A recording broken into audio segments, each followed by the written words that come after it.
ઘરમાં પગલુંવડિયું રાખતા હોય તો દિશા અને રંગનું જ્ઞાન જરૂરી, નહીંતર લાગશે વાસ્તુ દોષ। વાસ્તુશાસ્ત્ર અનુસાર ઘરના મુખ્ય પ્રવેશદ્વાર પર પગલુંવડિયું રાખવું શુભ માનવામાં આવે છે, કારણ કે તે સકારાત્મક ઉર્જા લાવે છે। પરંતુ પગલુંવડિયું રાખતી વખતે કેટલાક નિયમોનું પાલન કરવું જરૂરી છે, નહીં તો વાસ્તુ દોષ વધવાની સંભાવના રહે છે।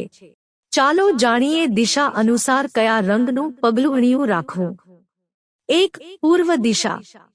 જો ઘરનો પ્રવેશદ્વાર પૂર્વ દિશામાં હોય તો પીળા અથવા સફેદ રંગનું પગલુંવડિયું રાખવું જોઈએ। 2. પૂર્વ દિશા।